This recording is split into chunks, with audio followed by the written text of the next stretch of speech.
557페이지 건축허가 제한 보도록 하겠습니다. 제한은 두 번 배운 적이 있습니다. 국계법에서 개발행위 허가 제한, 그 다음에 정비법에서 정비구역이 지정되기 이전에 허가를 제한하는 경우가 있었는데, 그런 것들은 다음에 한번 묶어서 보도록 하고, 제한이라는 게 나오면 항상 왜 제한하는지, 언제까지 제한하는지 이런 것들이 나와야 됩니다. 그래서 건축 허가를 제한을 하는데, 일단 그 건축 허가 제한 제목 옆에다가 건축 허가 제한인데, 옆에 가로 열고 허가권자는 제한 X라고 써주십시오. 허가권자는 제한 X. 건축 허가라는 건 아까도 말씀드렸다시피 기속행위이기 때문에 허가권자가 허가를 제한할 수가 없습니다. 즉 시장, 군수, 구청장이 허가를 제한하는 경우는 없고 국장이 제한하거나 시도지사가 제한을 합니다.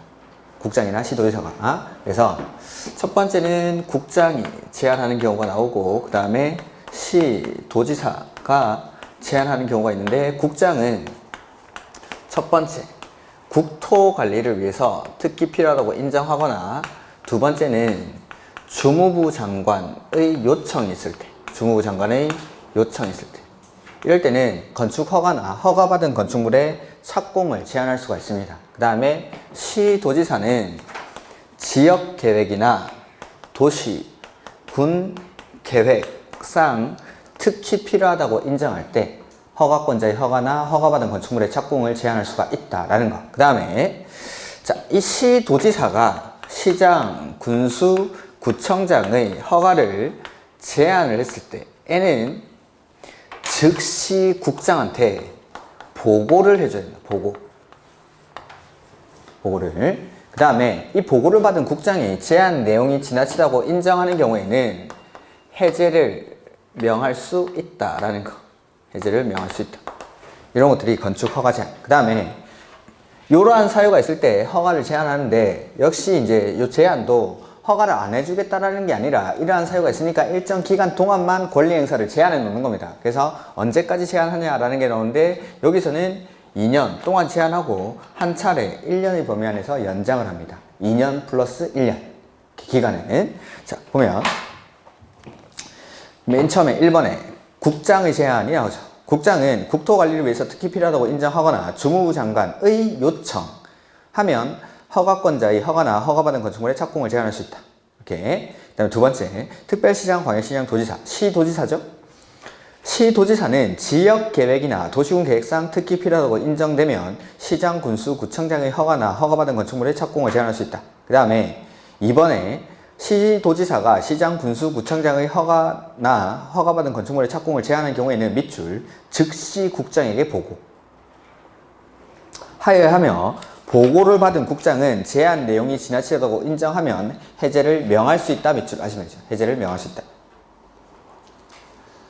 그 다음에 건축 허가나 건축물의 착공을 제한하는 경우 제한기간은 밑줄 2년 이내. 로 한다. 다만 밑줄 1회에 한해서 1년의 범위 안에서 제한기간을 연장할 수 있다.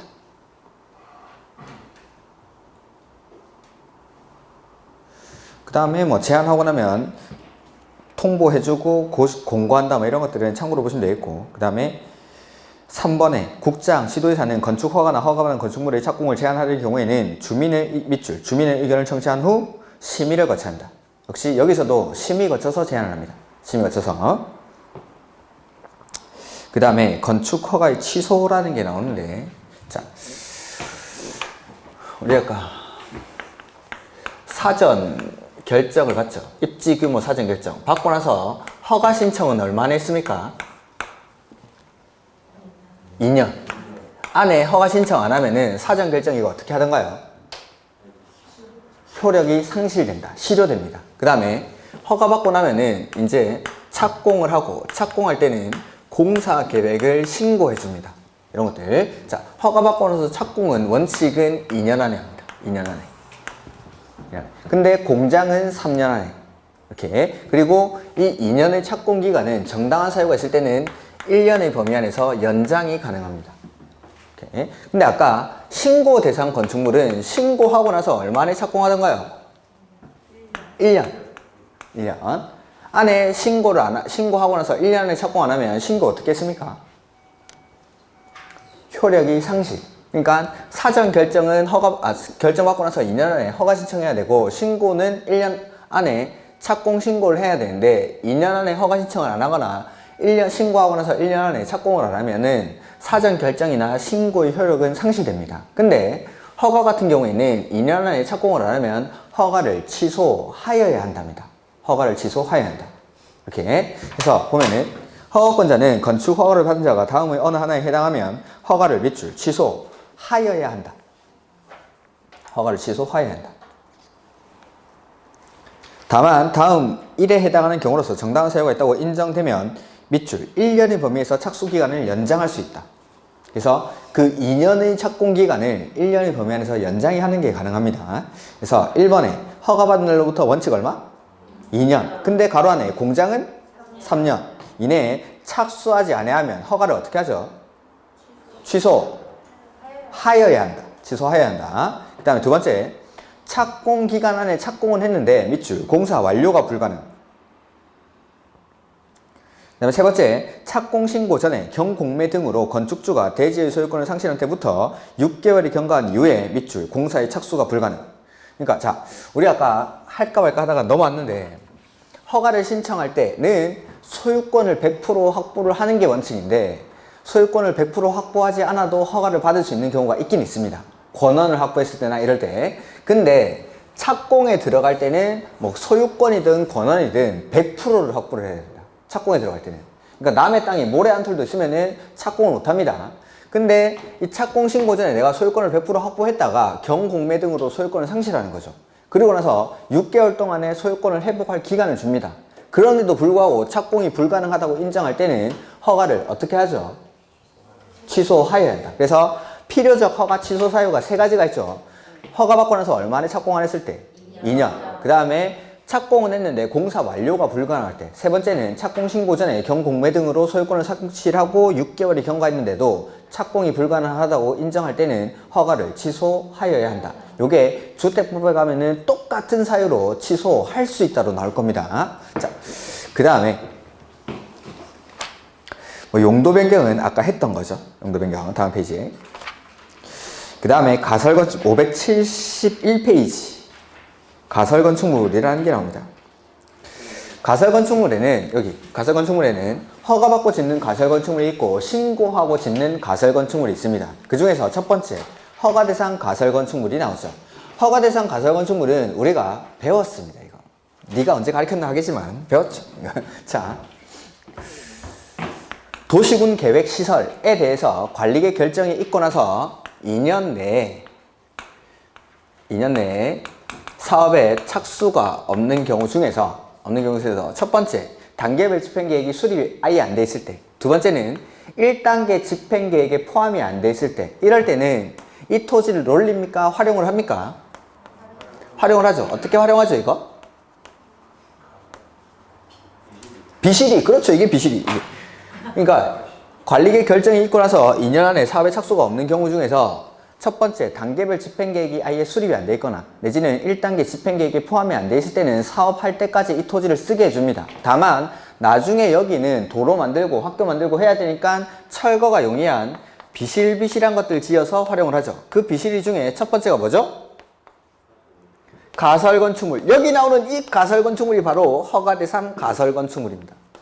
그래서 여기서 비실이로 토지를 활용할 때 그냥은 안 되고 개발인이 허가를 받아서 가설건축물을 지으라고 했죠. 이게 바로 허가대상 가설건축물. 그래서 거기 가로 1번에 보시면은 처음 시작하는 단어가 도시군 계획시설 내지는 도시군 계획시설 예정지 밑줄.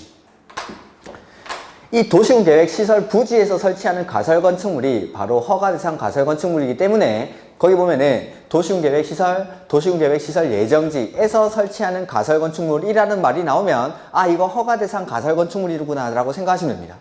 이렇게 해서 도시군 계획시설 예정지에서 가설건축물을 건축하려는 자는 시장, 군수, 구청장의 밑줄 허가를 받아야 된다. 그 다음에 가로 2번 시장, 군수, 구청장은 해당 가설건축물의 건축이 다음의 어느 하나에 해당하는 경우가 아니면 위에 따른 허가를 하여야 한다. 그러니까 이러한 경우에는 허가를 내줄 수가 없다 이 말입니다. 이러한 경우에는 첫 번째 국계법 64조가 뭐냐면은 요거 도시군 계획시설 부지에서의 개발행위 가능 규정입니다. 원칙은 도시군 계획시설 부지에서는 개발행위 안 되는데 요거 비실이들은 허가받아서 할 수 있다라는 게 64조의 내용입니다. 그거에 위반되면 허가를 내줄 수가 없고, 두 번째는 4층 이상일 때는 허가를 못 받습니다. 그러면은 이 허가 대상 가설 건축물은 몇 층 이하여야 할까요? 3층 이하. 그 옆에다가 3층 이하일 것 이렇게 써두십시오. 그냥 4층 이상일 때는 허가를 못 받으니까 3층 이하일 것. 그 다음에 세 번째, 자, 이 허가 대상 가설 건축물은 비실이죠? 비실이. 근데 이걸 철근 콘크리트조 내지는 철골, 철근 콘크리트조로 하면 될까요? 안 될까요? 그래서 철근 콘크리트조 내지는 철골, 철근 콘크리트조가 아닐 것. 이건 안 적어놨구나, 여기. 자, 그게 3번에 보면은 대통령령으로 정하는 기준의 범위에서 조례로 정하는 바에 따르지 아니한 경우라고 되어 있는데, 자, 그 요건들은 제가 필기를 해드리겠습니다. 첫 번째, 그 대통령령으로 정하는 요건이 철근, 콘크리트조 내지는 철골, 철근, 콘크리트조에 해당하지 아니할 것. 이렇게. 그 다음에 두 번째는 존치 기간은 3년 이내. 그 혹시 노트에 제가 표시를 하지 않았습니까, 거기? 그렇죠. 3년 이내. 그 다음에 세 번째는 새로운 전기, 가스, 수도와 같은 새로운 간선, 공급, 설비의 설치를 요하지 아니할 것. 그 다음에 네 번째는 분양을 목적으로 하는 건축물이 아닐 것. 이러한 요건이 충족해야 허가 대상 가설 건축물을 건축할 수가 있습니다. 그러면은, 자, 새로운 간선 공급 설비, 전기, 수도와 같은 새로운 간선 공급 설비의 설치를 요하지 않는답니다. 그러면은 이 허가 대상 가설 건축물은 전기를 못 쓸까요? 쓸 수는 있습니다. 근데 대신에 새로는 안 되고 기존 걸 활용하는 범위 안에서 쓰는 겁니다. 오케이? 그 다음에 존치기간은 3년 이내여야 하고 분양을 목적으로 하는 건축물이 아니어야 합니다. 나중에 철거할 거니까. 철거할 거니까. 그 다음에 요 정도 내용이 허가 대상 가설 건축물. 그 다음에 가설 건축물의 축조 신고인데, 신고 의무해서 재복구, 흥행, 전람회, 공사용 건축물 등 대통령령으로 정하는 용도의 가설 건축물을 축조하려는 자는 대통령령으로 정하는 존치기간 밑줄 3년 이내 가로안에. 그러니까 허가 대상 가설 건축물도 존치기간은 3년 이내로 하고 신고 대상 가설 건축물도 존치기간은 3년 이내로 합니다. 3년 이내로. 다만 공사용 가설 건축물 및 공작물의 경우에는 해당 공사 완료일까지 밑줄. 그래서 이런 것들은 신고하여야 한다라고 그러죠. 신고한 후 착공해야 한다. 그 다음에 신고 대상 신고 절차 이런 것들은 놔두시고, 그 다음에 이번에 축조 신고 대상 가설 건축물의 종류. 자, 신고 대상 가설 건축물에서는 존치기간은 3년 이내로 하고, 그 다음에 어떤 게 신고 대상 가설 건축물인지를 아시면 됩니다. 제가 예를 몇 가지만 들 겁니다. 보면 1번에 재해가 발생한 구역 또는 그 인접 구역으로서 시장군수구청장이 지정하는 구역의 일시 사용을 위해서 건축하는 것. 그러니까 재해 복구용 뭐 사무실 같은 거 있겠죠. 이런 것들. 현장 사무소 같은 거. 그 다음에 시장군수구청장이 도시미관이나 교통소통에 지장이 없다고 인정하는 가설 흥행장, 가설 전람회장. 이게 뭐냐면 그 전국 노래자랑 무대 같은 거, 축제 같은 거 할 때 설치하는 무대 이런 것들 말합니다. 그 다음에 농수산물 직거래용 가설점포. 우리 그 기차역 같은 데 가보면은 그 지역 특산물들 내다 팔고 이런 거 행사 같은 거 하죠. 그런 것들. 그 다음에 이와 비슷한 거 돼 있고, 3번 공사에 필요한 규모의 공사용 가설 건축물 및 공작물. 그 다음에 4번 전시를 위한 견본주택. 이게 뭐죠? 견본주택. 모델하우스. 그 다음에 5번 시장 군수구청장이 도로변 등의 미관 정비를 위해서 지정 공고하는 구역에서 숙주하는 가설점포. 그 버스 정류장 옆에 보면은 껌 팔고 복권 팔고 하는 데 있죠. 그겁니다. 그거. 그 다음에 조립식 규조로 된 밑줄, 경비용. 으로 쓰는 가설 건축물로서 연면적 10제곱미터 이하인 거. 이걸 주거용으로 한번 바꿔낸 적이 있는데 경비용입니다. 경비용. 그 다음에 나머지는 그냥 참고로 보시면 되겠습니다. 이런 것들. 그 다음에 저 15번에 보면은 야외 흡연실 있죠? 그 우리 기차역 같은 데 가보면은 야외 흡연실 같은 거. 이런 것들이 대표적인 신고 대상 가설 건축물이라고 생각하시면 됩니다. 그 다음에 자, 근데 우리 집 옆에 있는 버스장 옆에 그 건 팔고 하는 데는 지금 10년도 넘었죠. 존치기간은 얼마라고 했죠? 이 가설 건축물은? 3년. 10년도 넘은 가설 건축물이 있는 겁니다. 그거 연장이 가능합니다. 연장이. 그 밑에. 해서 시장군수구청장은 가설 건축물의 존치기간 밑줄 30일 전까지 해당 가설 건축물의 건축주에게 다음의 사항을 알려야 한다. 해서 언제까지 만료일인지, 그 다음에 연장이 가능한지 아닌지 이런 것들을 알려줍니다. 그리고 내가 연장하고 싶죠. 그럴 때는 허가나 신고를 해야 됩니다. 허가나 신고를 해서 연장의 절차 보시면은 존치기간을 연장하려는 가설 건축물의 건축주는 다음의 구분에 따라 시장, 군수, 구청장에게 허가를 신청하거나 신고해야 한다. 해서 1번 허가 대상 밑줄. 허가 대상 가설 건축물은 14일 전까지 허가를 신청을 해야 되고 밑줄 그 밑에 동그라미 2번 신고 대상은 7일 전까지 연장하고 싶은 사람은 신고를 해야 됩니다. 신고를.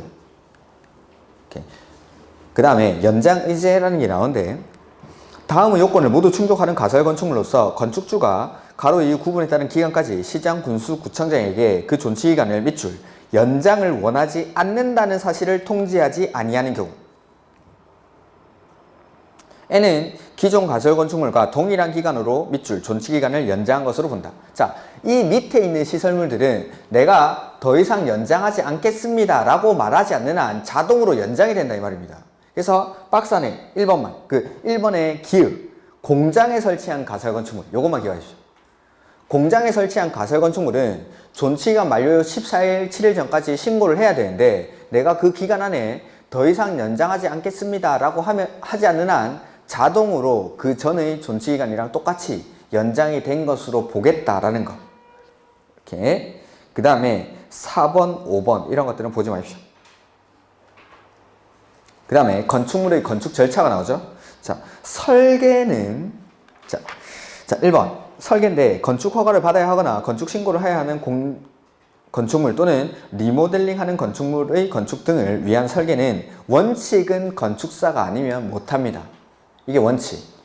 다만 다음의 어느 하나에 해당하는 경우에는 그러하지 아니하다. 즉 건축사가 아니라도 건축할 수 있는 건물들이 있다라는 거죠. 1번 바닥면적 합계가 밑줄 85제곱미터 미만인 층계 재축.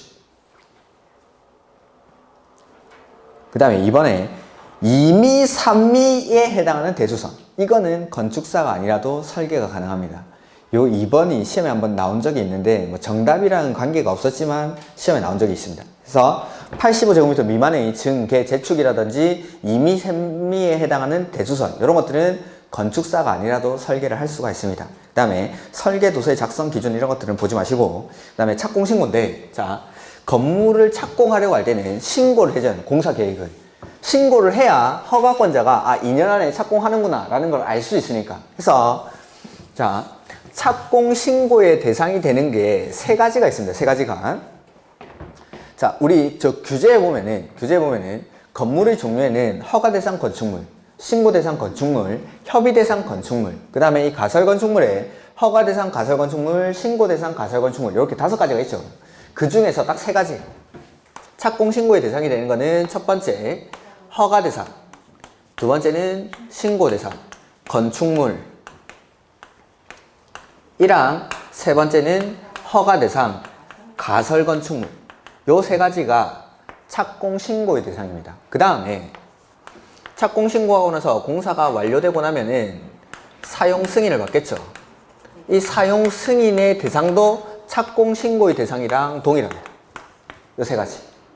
이렇게. 그래서 공사 계획의 신고 나오는데 첫 번째 줄에 건축 허가 규정, 건축 신고 규정, 허가 대상 가설 건축물 요 3가지는 착공을 할 때 공사 계획을 신고를 해줍니다. 3가지. 그 다음에 뭐 2번, 3번, 4번, 5번 이런 것들 보지 마십시오. 그 다음에 578페이지에 건축 시공 됐고 감리도 보지 마십시오. 감리는 나올 수도 있는데 이거는 나오면 틀리기로 하죠. 그 다음에 584페이지 사용 승인. 584페이지.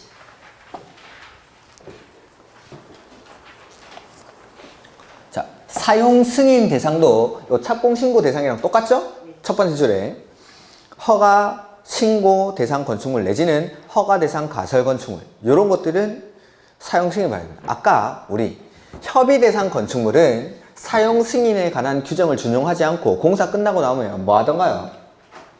협의 대상 건축물은 통보하줍니다. 사용 승인 안 받고. 그래서 이렇게 세 가지, 허가 대상, 신고 대상 건축물이랑 허가 대상 가설 건축물이 여기 사용 승인의 대상입니다.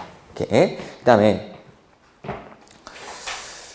건축 규정에 따라 허가를 받았거나 신고를 한 건축물의 건축공사를 완료한 후 그 건축물을 사용하려면 공사감리자가 작성한 감리 완료 보고서와 국토교통부 영어로 정하는 공사 완료 도서를 첨부해서 밑줄 허가권자에게 사용 승인을 신청. 그 다음에 사용 승인서의 교부가 나오는데, 허가권자는 사용 승인 신청을 받은 경우에는 거기 국토교통부령으로 정하는 기간 묶으시고 그 위에다가 7일이라고 쓰십시오. 7일.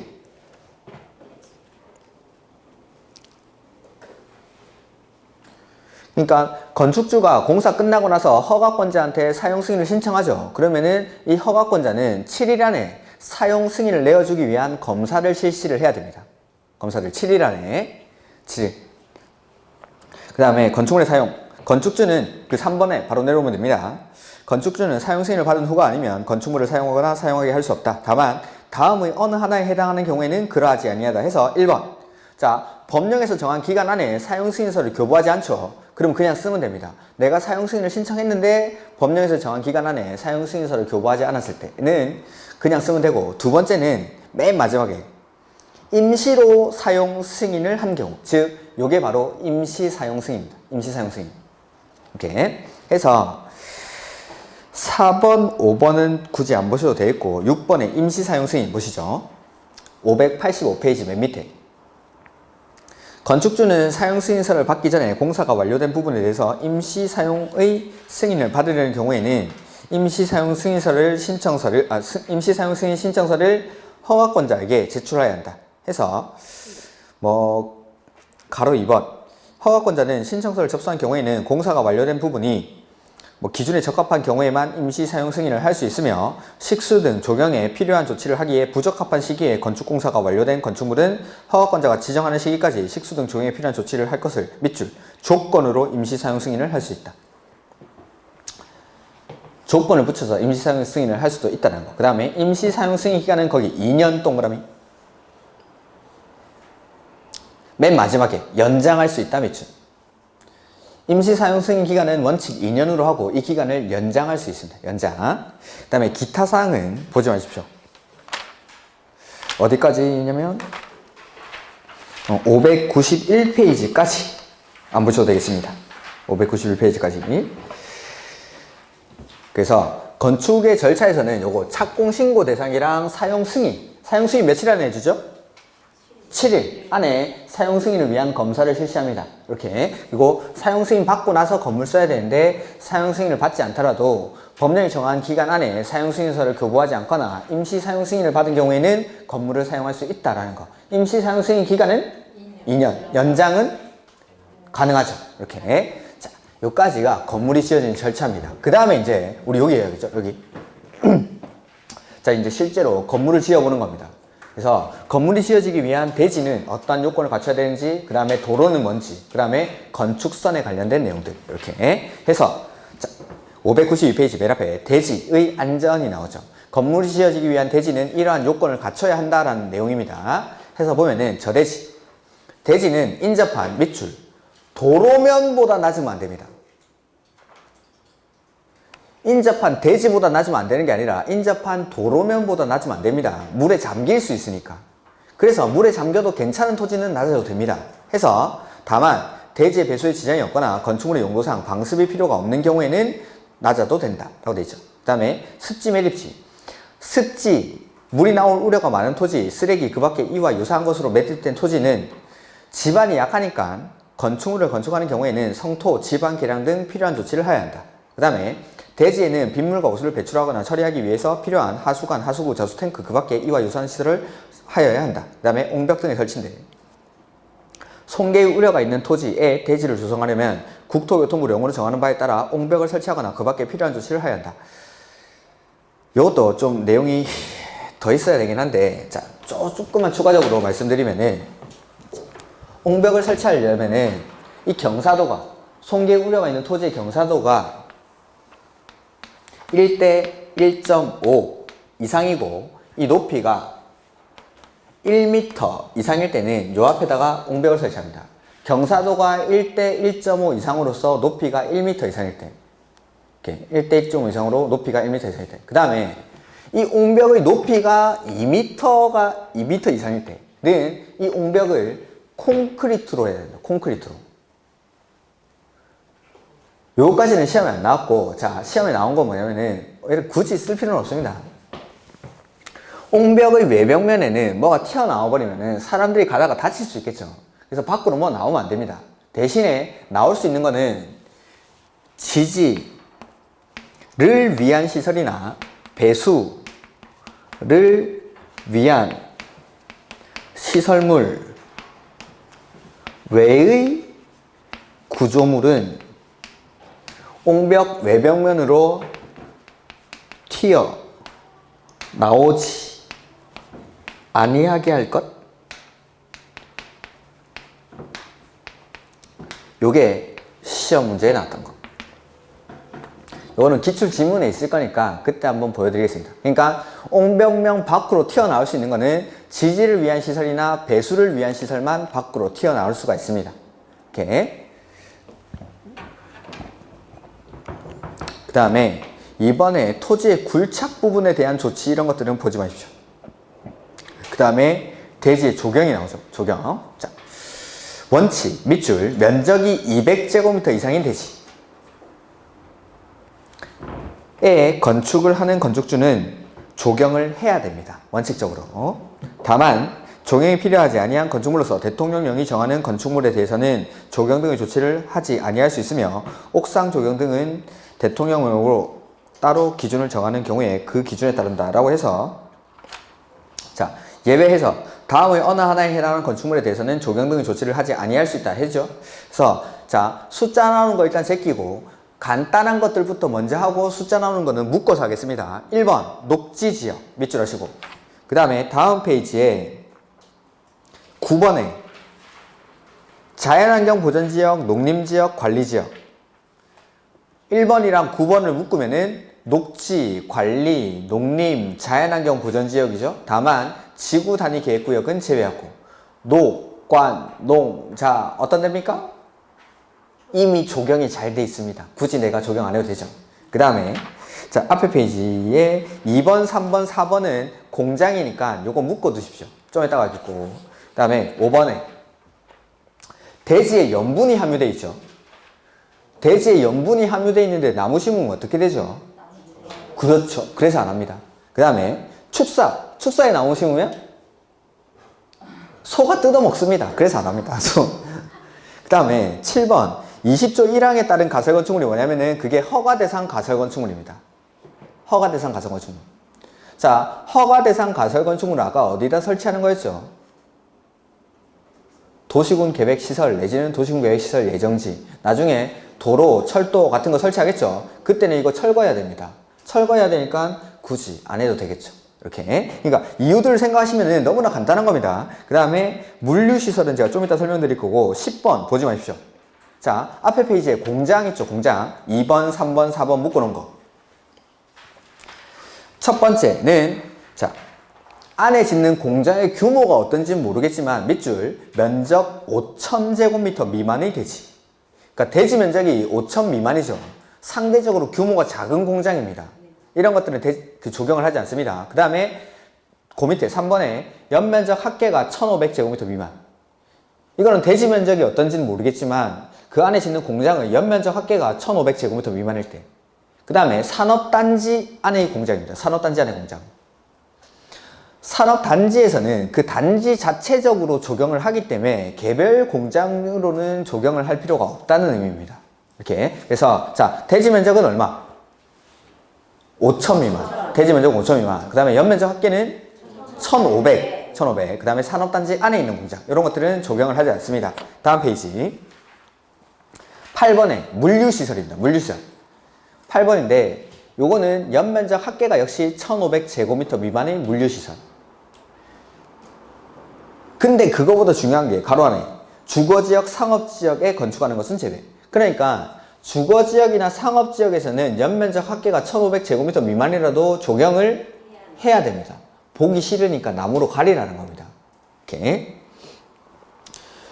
해서 숫자 나오는 것들만 따로 몇 개 기억하시면은 나머지는 너무나 당연한 내용이니까 몇 번 읽어보시면 틀릴 일은 없을 겁니다. 그 다음에 조경의 기준인데 건축물의 옥상에 국장이 정하는 기준에 따라 조경이나 그 밖에 필요한 조치를 하는 경우에는 옥상 부분 조경 면적의 밑줄 3분의 2에 해당하는 면적을 대지 조경 면적으로 산정할 수 있다.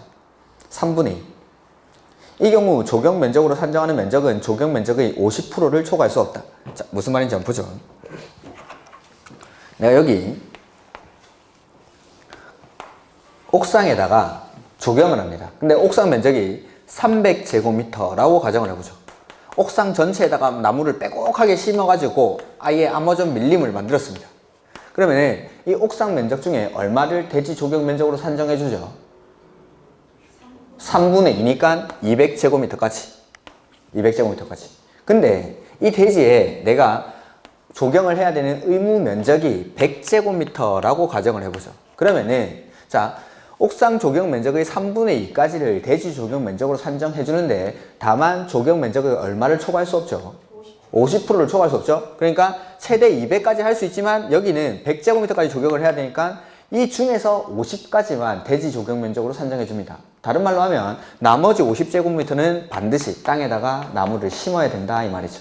이렇게 그래서 옥상 조경 면적의 3분의 2까지를 대지 조경 면적으로 할 수 있는데 최대 조경 면적의 50%까지만 이 대지 조경 면적으로 산정해 줄 수 있다라는 내용입니다. 옥상 조경은. 그 다음에 공개공지. 시험에 자주 출제가 되죠. 공개공지.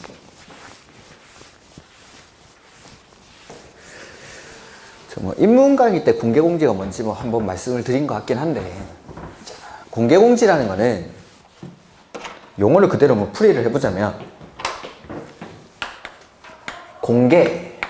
공지인데 이 공개라는 말은 그냥 아무나 올 수 있는 곳이다 이 말이죠. 아무나 올 수 있는 곳. 이거 공지는 도시지역 안의 소규모 휴식 공간 내지는 소규모 공원이라고 생각하시면 됩니다. 자, 우리 도시지역 안에서 이 공원 부지 같은 것들을 확보한다는 게 쉬운 일일까요? 어려운 일일까요? 상당히 어려운 일입니다. 다 개인 사유재산인데 그걸 강제로 수용해서 공장을 만드니까. 그래서 일정 규모 이상이 되는 건물을 건축하는 사람들은 자기 건물 안에다가 이 공개공지를 의무적으로 설치하게 합니다. 그래서 이 공개공지에는 첫 번째, 공개공지 설치 대상 건축물이 나옵니다. 건축물. 두 번째는 어떤 대상 지역, 어떤 지역에 설치하는지. 그 다음에 세 번째는 얼마나 설치하는지. 그 다음에 네 번째는 이 공개공지를 설치했을 때의 효과. 이런 것들. 자, 공개공지를 예전에는 이 건축주들이 상당히 싫어했습니다. 내 부지 중에 일부를 사람들이 아무나 와가지고 쉴 수 있는 소규모 휴식 공간을 만들어야 되니까. 근데 최근에 지어지는 건물 같은 경우에는 이 공개공지를 상당히 공을 많이 들입니다.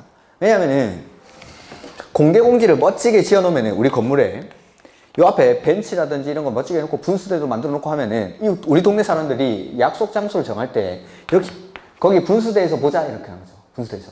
이 빌딩의 가치는 사람들이 많이 오면 빌딩 가치는 올라가겠죠. 그 가장 좋은 게 1층에 스타벅스 들어오는 거. 사람들이 무조건 일정 수 이상은 들어오니까. 그 다음에 두 번째는 이렇게 공개공지를 이쁘게 만들어 놓으니까 사람들이 이곳에서 약속을 정하고 사람들이 자동으로 여기서 모여드는 겁니다. 그리고 우리나라 사람들은 약속 시간을 지킵니까? 안 지킵니까? 안 지키니까 기다리다가 1층에 커피숍 가서 커피 한 잔 마시고 있고, 그 다음에 너무 늦게 오면은 야 멀리 가기 귀찮은데 2층에서 밥 먹을까? 이렇게 자연적으로 소비가 일어나는 거죠. 이렇게 하면서 공개공지에 상당히 많이 공을 들이는 게 추세입니다. 자, 공개공지라는 건 일단 대상 지역부터 하면은 아무나 올 수 있어야겠죠. 사람이 많이 모이는 곳입니다. 자, 용도 지역 중에 사람 제일 많이 모이는 데가 어디죠? 상업지역. 그래서 첫 번째는 모든 상업지역. 그 다음에 상업 기능이 포함된 곳이 두 군데가 있는데 준주거랑 준공업. 그 다음에 네 번째 일반 주거 지역까지. 그 다음에 시장, 군수, 구청장이 시가와의 가능성이 크다고 인정하는 지역 이런데. 그러니까 대상 지역은 이게 따로 외우는 게 아니라 사람 많이 모이는 데입니다. 상업지역이랑 상업기능이 포함된 준주거, 준공업, 그 다음에 일반 주거지역까지. 그 다음에 이 대상 건축물을 좀 기억을 해야 되는데 역시 사람들이 많이 모이는 시설. 종교시설, 두 번째는 운수시설, 그 다음에 세 번째 문화집회시설, 네 번째는 판매시설, 그 다음에 다섯 번째 업무시설, 그 다음에 여섯 번째는 숙박시설. 으로 쓰는 바닥면적 합계가 5,000제곱미터 이상일 때 요게 대상 건축물입니다. 대상 건축물. 그 다음에 얼마나 설치하냐면 대지 면적의 10% 이내에서 설치를 하는데 이 조경 면적, 공개 공지 면적에 포함될 수 있는 게 조경 면적이나 매장 문화재, 현지 보존 조치 면적 이러한 것들을 공개 공지 면적으로 산정해 줄 수가 있습니다. 그 다음에 효과. 자, 내 건물의 일부를 이렇게 아무나 와서 쉴 수 있는 공간으로 만들어줬죠. 착하니까 완화를 해줍니다. 건축 규제를. 그래서 법에서는 건폐율, 용적률, 높이를 완화할 수 있다고 규정을 해놨는데 대통령령에서는 용적률이랑 높이만 1.2배까지 완화를 해줍니다. 이렇게. 그 다음에 이러한 건물들을 지을 때 공개공지를 설치해야 되는데 나는 공개공지 설치 대상 건축물이 아닙니다. 그럼에도 불구하고 공개공지를 설치했죠. 착합니까? 착합니까? 착하니까 이 완화된 효과를 그대로 줍니다. 단 공동주택은 빼고. 공동주택은 용적률 완화해주면 일반 분양분 늘려가지고 자기들 이속 챙기니까 그런 것들을 재고. 이렇게. 그래서 이 설치 대상 건축물을 외울 건데 사람이 이제 또 한 명 더 나옵니다. 사람이 종훈입니다. 종훈아 5,000원짜리 문화상품권 파는데 없어? 이렇게. 종훈아 5,000원짜리 문화상품권 파는데 없어? 요게 공개공지 설치 대상 건축물입니다. 자, 아까 하나 안 하고 온 게 있는데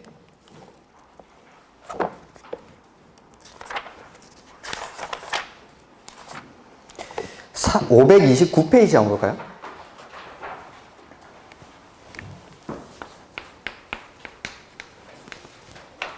(529페이지) 거기 보면 다중이용 건축물이라는 게 나오죠. 자, 다중이용 건축물 역시 사람들이 많이 모이는 건축물입니다. 해서 보면은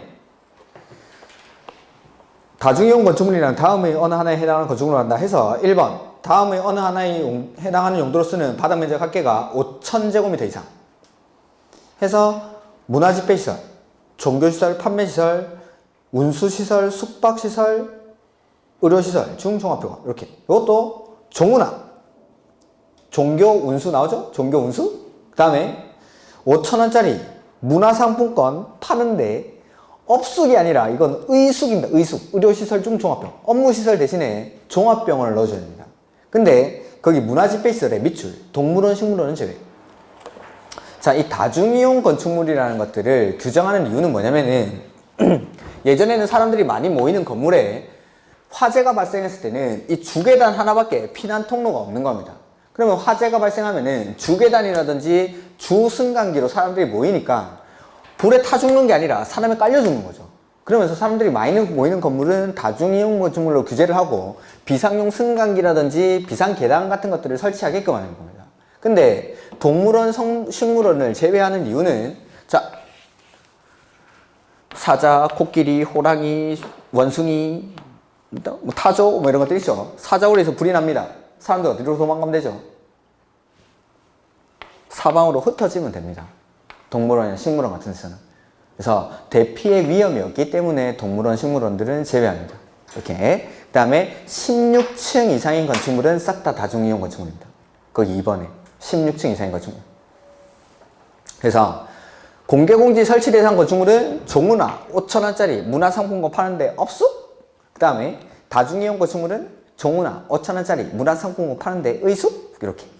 업무시설 대신에 의료시설 중 종합병원만 넣어주면 됩니다. 운수시설 중 여객용 시설 이렇게 돼 있고. 근데 동물원, 식물원은 제외한다는 거. 시험에 몇 번 났습니다. 동물원, 식물원 제외한다고. 그 다음에 준다중이용 건축물은 다중이용 건축물 외의 건축물로서 해당 용도로 쓰는 바닥면적 합계가 밑줄 1000제곱미터 이상. 요것만 보십시오. 밑에 종류는 보지 마시고 1000제곱미터 이상인 거. 준다중이용 건축물은 바닥면적 합계가 1000제곱미터 이상. 그 바로 밑에 있습니다. 18번. 오케이. 다시 공개공지로 넘어오겠습니다. 자, 그래서 책을 한번 보죠. 594페이지. 다음의 어느 하나에 해당하는 지역의 환경을 쾌적하게 조성하기 위해서 대통령령으로 정하는 용도와 규모의 건축물은 일반이 사용할 수 있도록 대통령령으로 정하는 기준에 따라 소규모 휴식시설 등의 공개공지 또는 공개공간을 설치해야 한다 해서 대상 지역이 먼저 나오죠. 첫 번째가 모든 상업지역, 그 다음에 준주거지역, 준공업지역, 그 다음에 일반 주거지역, 그 다음에 4번에 시장, 군수, 구청장이 도시화의 가능성이 크거나 노후 산업단지의 정비가 필요하다고 인정하여 지정 공고하는 지역, 이런 곳들이 공개공지 설치 대상 지역입니다. 그 다음에 설치 대상 건축물은 요거 종우나 5,000원짜리 문화상품권 파는데 없어? 없어. 근데 판매시설에 농수산물 유통시설은 제외 밑줄. 판매시설에 농수산물 유통시설은 제외. 자, 소규모 휴식 공간을 설치하면은 뭐 등나무도 설치하고 조경도 하고 이렇게 할 텐데 농수산물 유통시설은 어떻죠? 농산물 도매시장 가면 어떻습니까? 배추, 무, 파, 버렇죠. 굳이 안 해도 됩니다. 그 다음에 공개공지 확보 및 설치 시설인데 공개공지 등의 면적은 밑줄 대지 면적의 10% 이하. 근데 이 경우 그 밑에 줄에 조경 면적 밑줄 하시고, 그 다음에 그 밑에 줄에 매장 문화재 현지 보존 조치 면적을 공개공지 등의 면적으로 할 수 있다. 그 다음에 여기 사람들 와서 쉬어야 되니까 공개공지 설치했을 때는 긴 의자 같은 거, 벤치 같은 거 갖다 놓으라 이 말이 2번 설치시설.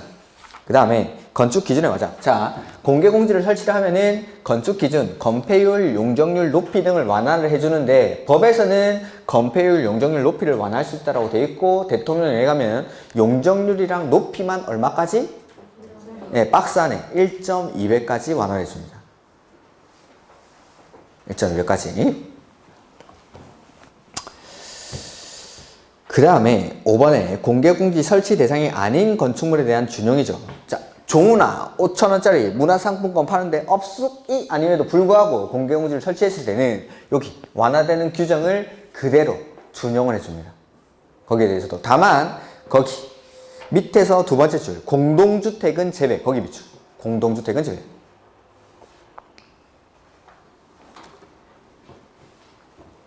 그 다음에 뭐 공개공지 등의 이용은 공개공지 등에는 연간 60일 이내 기간 동안 건축 조례로 정하는 바에 따라 주민들을 위한 문화 행사를 열거나 판촉 활동 등을 할 수 있다. 다만 울타리를 설치하는 등 공중의 해당 공개공지 등을 이용하는 데 지장을 주는 행위를 하여서는 아니 된다. 이렇게 아무나 와야 되는데 울타리 같은 거 쳐가지고 막아놓으면 안 되겠죠. 당연히. 그 다음에 이제 도로가 나오죠. 도로. 건물 이제 대지에다가 건물을 짓기 위해서는 도로에 접해 있습니다. 자, 근데 밖에 나가보면 도로가 엄청나게 많은데 그 도로들이 다 건축법상 도로가 아니라 건축법에서는 도로가 되기 위해서 1번 원칙적 도로 해서 쭉 밑줄 하십시오. 보행과 자동차 통행이 가능한 너비 얼마 이상? 4m 이상의 도로를 건축법에서는 도로라 부릅니다. 그러니까 사람만 다닐 수 있으면 안 되고 차만 다닐 수 있어도 안 되고 보행과 자동차 통행이 가능한 너비 4m 이상의 도로를 건축법에서는 도로라고 부릅니다. 이렇게. 그 다음에 박스에는 뭐 국계법뿐만 아니라 사도법, 도로법, 뭐 그 밖의 관계 법령에 따른 모든 도로를 말합니다. 어떠한 법에서 규정된 도로든지 너비 4m 이상의 도로를 건축법에서는 도로라고 합니다. 그 다음에 이번에 차량 통행이 불가능한 도로인데 시장, 군수, 구청장이 지형적 조건으로 인해서 차량 통행을 위한 도로의 설치가 곤란하다고 인정해서 그 위치를 지정 공고한 구간은 밑줄 너비 3m 이상. 그러니까 도로긴 도로인데 이게 계단으로 돼 있거나 이래가지고 차량 통행이 불가능한 겁니다.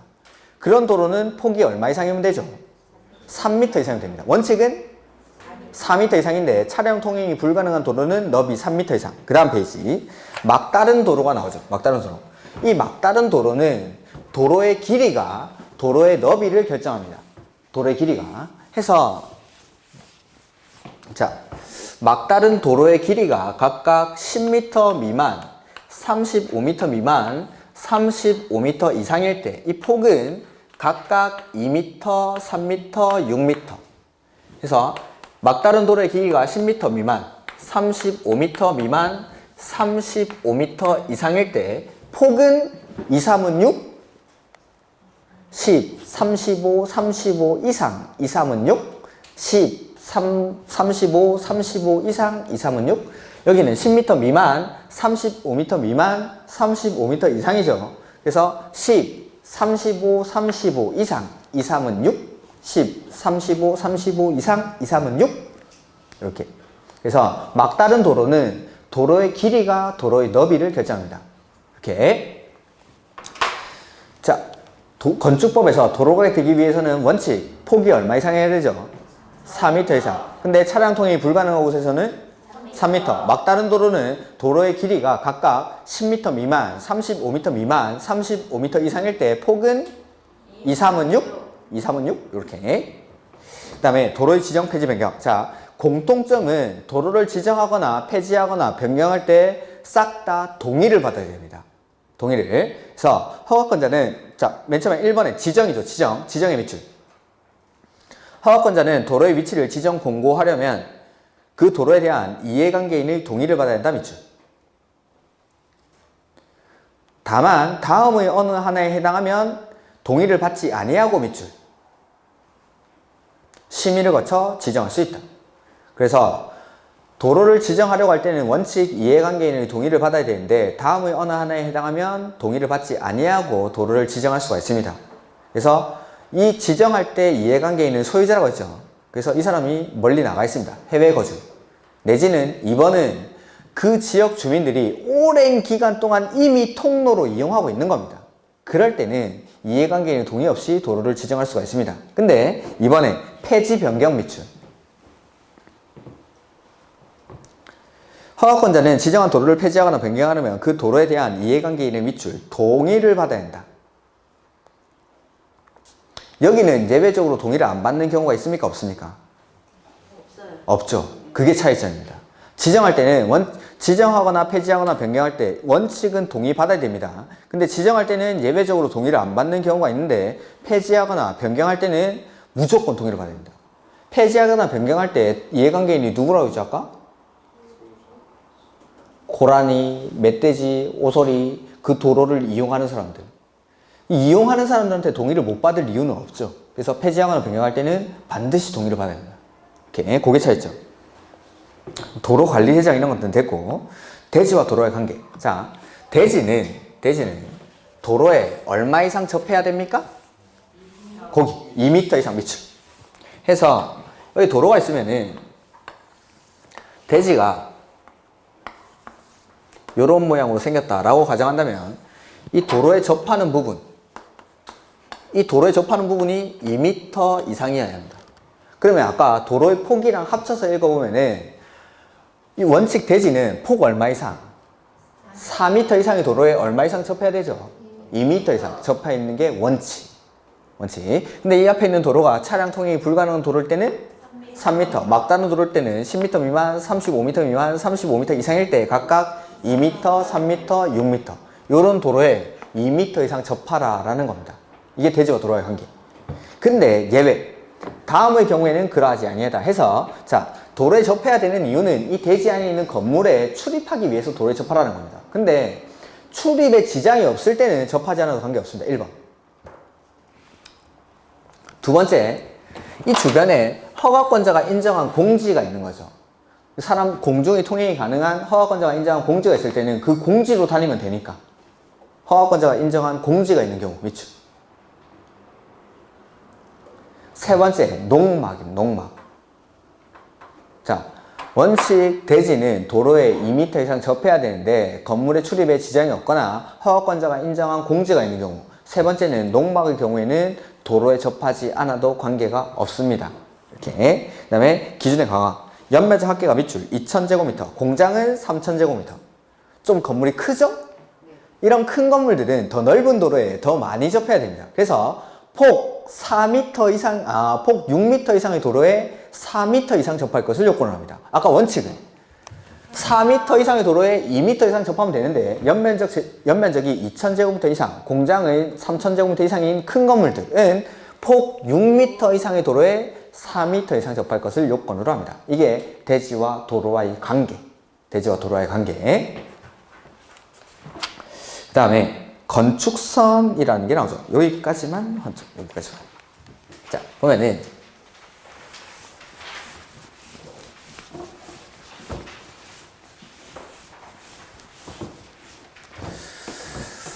이렇게 도로가 있는데 이 도로 옆에 여러 대지가 있습니다. 이 대지의 길이가 뭐 10m, 10m라고 가정을 해보죠. 그리고 이 지역에 필요한 도로의 소요 너비는 4m짜리 도로가 필요한 곳입니다. 근데 이 앞에 폭이 2m짜리 도로가 있는 거죠. 자, 이건 건축법상에서 도로로 인정받을 수 있습니까? 없죠. 도로가 맞긴 하지만 이건 건축법에서는 도로로 인정하지 않습니다. 그러면은 여기 100제곱미터의 토지는 도로에 접해 있지 않은 거나 마찬가지죠. 그러면 이 대지에다가 건물 지으려면 어떻게 해야 되죠? 도로를 만들어줘야 됩니다. 자기가. 원래는 여기 대지 전체에다가 건물을 못 지으니까 도로를 만들어줘야 되죠. 자, 그럴 때, 자, 원칙적인 건축선은 여기, 대지와 도로의 경계선 여기인데, 여기가 건축선이 돼야 되는데, 여기서는 도로가 소요너비에 못 미치는 도로가 있으니까, 이럴 때는 도로를 만들어줘야 되는데, 자, 양쪽에 이렇게 대지가 있는 겁니다. 양쪽에 대지가 있을 때는 이 두 사람 다 건물을 못 지으니까 같이 도로 부지를 만들어줍니다. 해서 기준점이 어디가 되냐면, 여기, 도로의 중심선으로부터 2m 하지 마십시오. 2m 하지 말고 이 소요 너비는 4m일 수도 있고 다른 미터일 수도 있죠. 그러니까 소요 너비, 요거 필요한 도로 너비의 2분의 1씩을 각각 후퇴합니다. 2분의 1씩을. 그래가지고 여기에다가 건축선을 지정을 하는 거죠. 여기에다가. 요게 양쪽에 대지가 있을 때는 건축선을 이렇게 지정합니다. 자, 그랬을 때 요 빗금친 요 부분은 원래 후퇴하기 전에는 건물을 지을 수 있는 땅이었습니까? 없는 땅이었습니까? 있긴 또 뭐가 있습니까? 여기 대지 앞에 2m짜리 도로가 있으면 이 대지 이건 대지도 아니지. 건물을 못 짓는 땅이에요. 그냥 토지죠. 이 토지 전체에 건물을 못 짓는데 요만큼이라도 내주다 보니까 나머지 토지에 대해서 건물을 지을 수가 있죠. 그래서 요 노란색 빗금친 부분은 처음부터 건물을 못 짓는 땅이니까 대지 면적에서 제외합니다. 즉, 여기 이 토지의 대지 면적은 100제곱미터가 아니라 90제곱미터라고 해요. 90제곱미터. 여기는 원래 건물 못 짓는 땅이니까. 건물 못 짓는 땅이니까. 요거는 양쪽 옆에 대지가 있을 때입니다. 근데 만약에 이쪽의 대지가 아니라 철도 선로 부지라든지 하천 이런 거에 지나다니는 거죠. 건물의 건축이 금지되는 곳. 그러면은 이 토지의 소유자가 도로 부지를 다 부담해야겠죠. 토지 소유자가. 그래서 이렇게 반대편에 경사지, 하천 내지는 철도, 선로 부지 등이 있을 때는 기준점이 바뀝니다. 여기 경사지 등이 있는 도로의 경계선. 여기서부터. 여기서는 이제 얼마를 후퇴해야 될까요? 소요 너비만큼, 즉 4m만큼을 후퇴를 해야겠죠. 그래가지고 여기에다가 건축선을 지정합니다. 반대편에 경사지 등이 있으면. 그러면 요 빨간색 빗금치는 요 부분 역시 처음부터 건물을 지을 수 있는 땅입니까? 없는 땅입니까? 없는 땅이죠. 그러니까 이것도 대지 면적 산정할 때 제외합니다. 그러면은 여기서부터 4m를 후퇴했으니까 요 대지와 도로의 경계선부터는 2m를 들어왔죠. 이러한 경우에는 대지 면적을 산정할 때 80제곱미터가 되는 겁니다. 80제곱미터. 요게 우리 아까 각종 면적 산정할 때 제가 안 읽은 대지 면적 산정하는 거기 나오는 겁니다. 근데 이 건축선을 설명 안 하고 그걸 설명할 수가 없어가지고 제가 넘기고 왔는데 그 대지 면적을 산정할 때 보면은 소요너비에 못 미치는 도로에서 지정된 건축선에서는 도로와 대지의 경계선부터 건축선까지의 이 면적은 대지 면적 산정할 때 제외합니다. 자, 이렇게 한번 보죠. 건축선이란 거기 600페이지 건축선이란 대지에 건축물이나 공작물을 설치할 수 있는 밑줄, 한계선. 의무선이 아닙니다. 건축선은. 그러니까 반드시 이 선에 맞춰서 건물을 지어야 되는 게 아니라 요까지 건물 지을 수 있다 말이에요. 요까지. 요 안으로 짓는 건 괜찮지만 요 밖으로 튀어나오는 건 안 됩니다. 한계선 내지는 가능선을 말하는 거예요. 한계선 내지는 가능선. 그러니까 의무선이 아니라는 거. 이렇게 안쪽으로 짓는 건 관계없지만 도로 쪽으로 튀어나오는 건 안 된다라는 겁니다. 이렇게.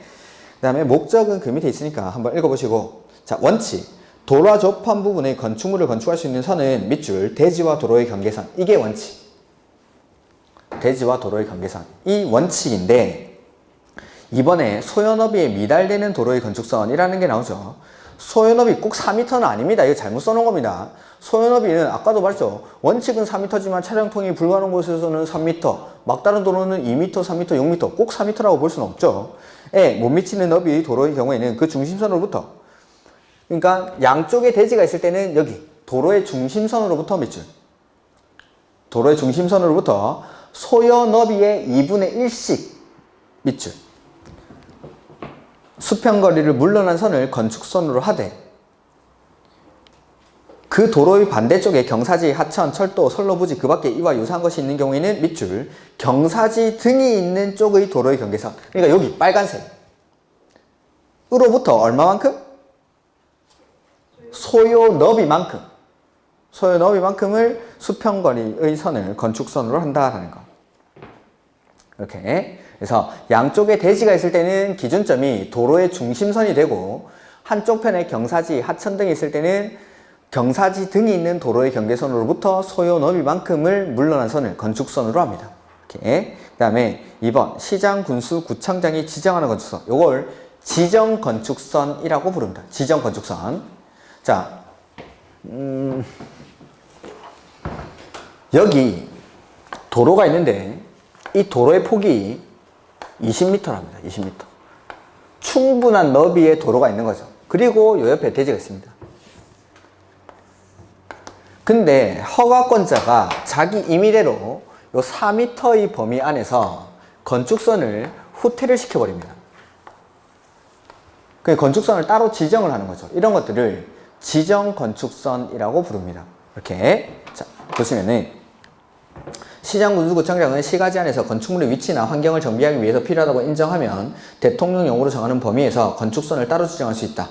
시장, 군수, 구청장은 건축선을 지정하면 지체 없이 고셔야 한다라고 돼 있고 1번에 보시면은 시장, 군수, 구청장은 국계법에 따른 밑줄, 도시지역, 그 다음에 4m 이하의 범위 에서 건축선을 따로 지정할 수 있다. 그 다음에 건축선을 지정하려면 미리 공보나 일간신문, 인터넷 홈페이지 등에 공고하고, 그 다음에 의견 있는 자는 공고화 기간 안에 의견서를 제출할 수 있다라고 되어 있죠. 자, 근데 우리 아까 소요너비 미달하는 도로에서 지정된 건축선, 요 노란색 빗금친 부분이나 빨간색 빗금친 부분은 대지 면적을 산정할 때 포함했습니까? 제외했습니까? 제외하죠. 자, 근데 여기는 원래 이 대지는 대지 전체가 건물 지을 수 있는 땅입니까? 그렇죠. 20m 충분한 소요너비에 접해 있는 도로니까, 대지니까. 근데 요 빗금친 부분은 시장, 군수, 구청장이 임의대로 후퇴를 시킨 겁니다. 후퇴를. 자, 만약에 여기가 10m라고 가정을 해보죠. 그러면은 요 후퇴한 부분 면적만 해도 40제곱미터죠. 평으로 따지면 10평이 넘습니다. 13평 가까이 되죠.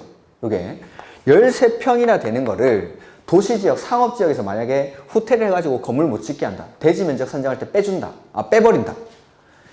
상업지역의 평당, 비싼 데는 막 1억씩 하는데 보통은 5천만 원씩 한다라고 가정을 해도 10평만 돼도 5억이죠, 5억. 5억 대지 면적에서 빼버리면 가만히 있겠습니까? 그리고 원래 여기는 건물 지을 수 있는 땅이죠.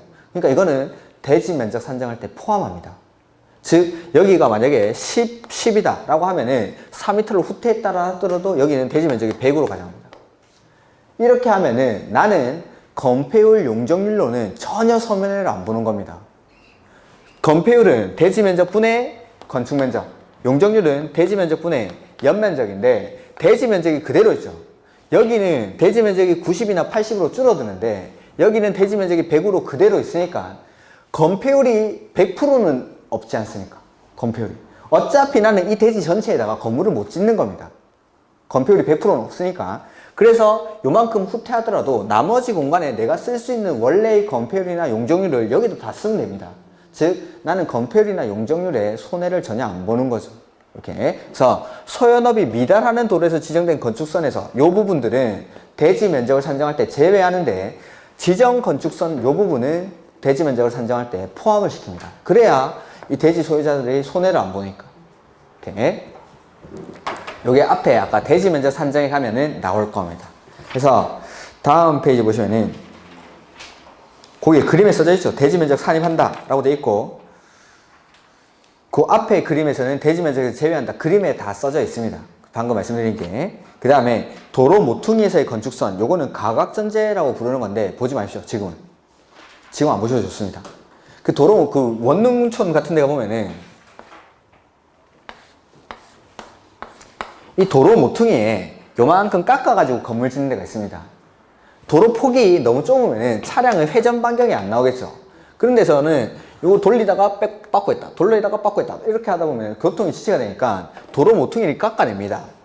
그런데 편의점 같은 거 들어갈 때 보면은 이 건물의 대지가 약간 이렇게 돼 있습니다. 해가지고 요 떡에다 문을 만드는 경우가 있죠. 요걸 가각전제라고 합니다. 가각전제. 도로 모퉁이 부분을 깎아낸다라고 해서 가각전제라고 부릅니다. 그 다음에 3번에 건축선에 따른 건축전. 이거는 그러니까 그 가각전제는 아직 시험에 나온 적도 없으니까 일단은 놔두십시오.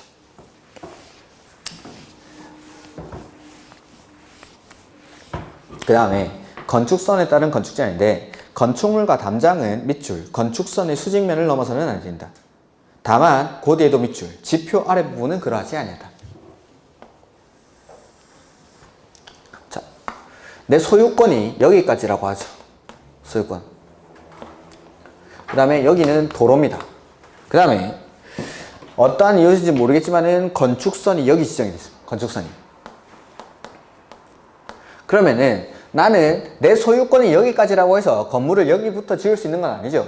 건축선 안쪽으로 지어야 되니까 건축물과 담장은 건축선의 수직면을 넘지 않는 구조로 해야 된다. 이렇게 건축선 안쪽으로. 다만 지표 아래 부분은 그러하지 아니하니까 내 소유권이 미치는 영역까지 지어도 됩니다. 건물을 이렇게 지으라는 거죠. 그러니까 건축선을 지정하는 이유는 차량의 통행이나 보행에 장애가 될까봐 건축선 안쪽으로 지으라는 건데 지표면 아래 부분은 차량의 통행이나 보행에 지장이 없으니까 내 소유권이 미치는 영역까지 건물을 지어도 관계가 없습니다. 이렇게. 근데 가로 2번 도로면으로부터 높이 거기 4.5m 이하 밑줄. 혹시 이렇게 빨간색 테두리에 4.5m 해서 뭐 요렇게 된 이런 거 보신 적 있습니까? 표지판? 이거 어디 가면 많이 보이죠?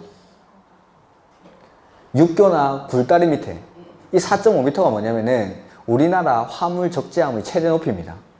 화물 적재함의 최대 높이. 그러니까 자 도로면으로부터 높이 4.5m까지는 창문이나 출입문 이러한 것들을 열었을 때도 건축선을 넘으면 안 됩니다. 차가 가다 칠 수도 있으니까. 이렇게 그게 이제 가로 2번이죠.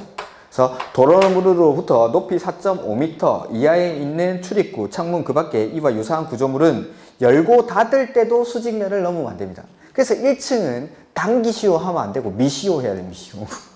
당기시오 이런 거 안 되고. 이렇게. 요게 뭐 3번에 나와 있는 이게 시험에는 뭐 제일 많이 나왔습니다. 3번에 나와 있는 거. 그 다음에 604페이지 건축물의 구조 및 재료 나오죠? 요거는 통째로 버립니다. 시험에 안 나오는 게 아니라 간혹 나오는데 뭐가 나올지 모릅니다. 차라리 그냥 안 보는 게 속이 편합니다. 이거는. 그 중에서도 시험에 나올 만한 것도 몇 가지는 제가 문제풀이 할 때 말씀을 드리겠습니다. 객관식 문제풀이라든지 기출문제에 나왔던 것들은 제가 문제풀이 할 때 말씀을 드릴 거고, 그래서 어디까지 지우시면 되냐면 615페이지까지는 아예 통째로 보지 마십시오. 이건 필요한 것들은 제가 문제풀이 할 때 해설 가지고도 충분히 할 수 있으니까. 그 다음에 616페이지 지역지관의 건축물인데 이거는 일단은 놔두십시오. 우리 이제 국계법에서는 대지가 둘 이상의 용도지역 등에 걸칠 때 기준이 가장 작은 부분이 330주 이하인지 아닌지를 가지고 판단했습니다. 근데 여기서는 거기 세 번째 줄 원칙에 기준이 과반이 됩니다. 과반. 어디에 과반이 속하는지에 따라서 그 지역의 건축법 규정을 적용합니다. 국계법에서는 기준이 330, 가장 작은 부분이 330제곱미터 이하인지 아닌지. 근데 건축법에서는 기준이 과반, 나머지 내용들은 동일합니다. 국계법이랑. 그 다음에 대지의 분할 제한, 요거는 우리 많이 했죠. 주거지역 60, 상업공업 150, 녹지 200, 기타 60 그겁니다. 그 다음에 2번 기타 관계 규정에 의한 분할 제한인데 이러한 규정들에 못 미치게 분할할 수 없다라는 겁니다. 그거는 그래서 1번의 대지와 도로와의 관계죠. 2m 이상 접해야 되는데 그거에 못 미치게 분할할 수 없다. 그 다음에 건폐율, 용적률 이런 것들. 그 다음에 60조, 61조 이거는 높이 제한.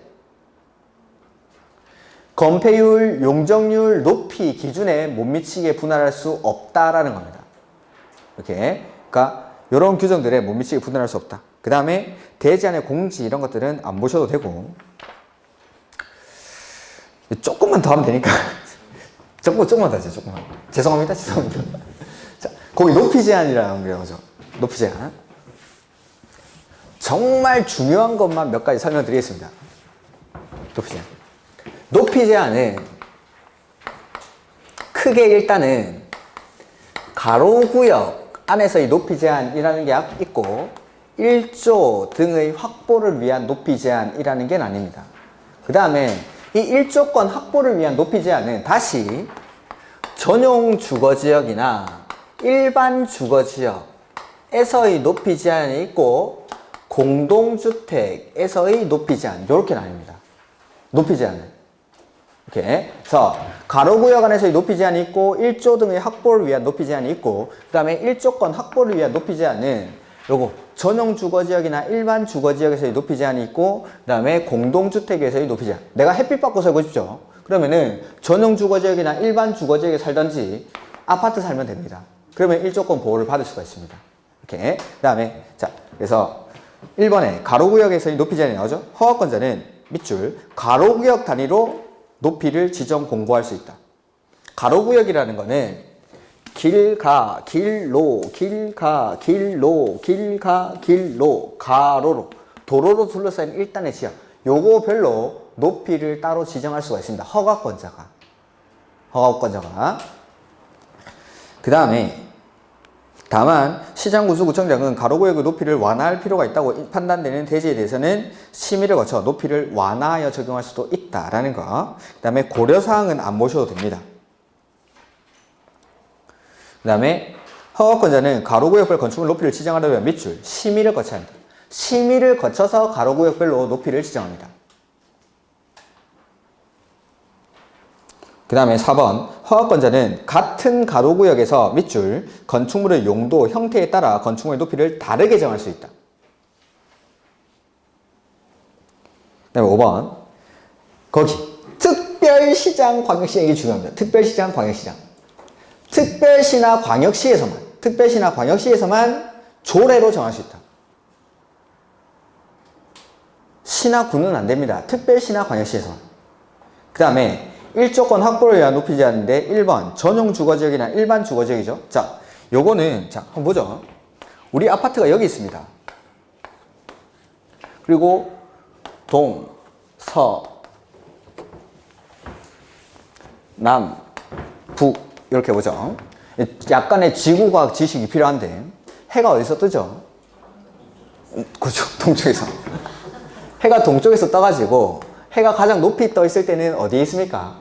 남쪽으로 이동하죠. 그랬다가 서쪽으로 지죠. 그러면은 해가 가장 높이 떠 있을 때, 남쪽에 해가 떠 있을 때라고 가정을 한다면은 내가 짓는 건물로 인해서 이 건물에 의해서 그림자가 지는 곳은 뒤로 북쪽으로 지겠죠. 그래서 1조권 위한 확보를 위한 높이 제한은 인접대지, 정북 방향 인접대지 경계선으로부터 일정 거리를 띄워서 짓는 겁니다. 내가 짓는 건물로 인해서 침해받는 1조권을 침해받는 사람은 북쪽에 있는 사람이니까. 이걸 설명할 사람이 없습니다. 이건 지구과학적 지식이 그래서 보면 가로 1번에 정북 방향 인접대지 경계선으로부터 띄우죠. 그래서 전용 주거지역과 일반 주거지역에서는 원칙은 정북 방향으로부터 띄운다라는 것만 일단 기억하시죠. 얼마나 띄우냐면은 동그라미 1번에 높이 9m 이하인 부분은 인접대지 경계선으로부터 1.5m를 띄워서 건축하고 9m를 넘는 부분은 건축물 높이의 2분의 1만큼을 띄워서 건축합니다. 이렇게. 그 다음에 가로 2번 적용 제외는 시험에 잘 안 나오고 가로 3번 원칙은 어디서부터 띄우는 거죠? 정북방향. 근데 예외적으로 정남방향부터 띄울 수가 있습니다. 그래서 거기는 어디냐면은 기역, 니은, 디귿, 리을, 미음, 비읍까지 개발을 처음 할 때부터 기준점을 정남방향으로 잡는 거죠. 개발이 시작되는 데입니다. 처음부터 정남방향부터 띄우면은 정북부터 띄우나 정남부터 띄우나 똑같다 이 말이죠. 이렇게. 그 다음에 시읒에는 뭐 정북방향으로 건물의 건축이 안 된답니다. 그럴 때는 정남방향부터 띄울 수 있고, 그 다음에 이응. 그 우리 정북방향에 비가 살고 있는 비가 어떤 노래를 불렀죠? 태양을 피하고 싶어서 막 이러죠. 그래서 태양을 나는 햇빛을 너무 보기 싫으니까 우리 쪽으로 바짝 붙여 지어달랍니다. 협의를 했습니다. 동의를 했으면 붙이면 되죠. 해서 정북 방향으로 접하고 있는 대지 소유자와 합의했습니다. 그 다음에 공동 622페이지 공동주택 인데 가로 안에 거기 일반 상업지역과 중심상업지역 제외.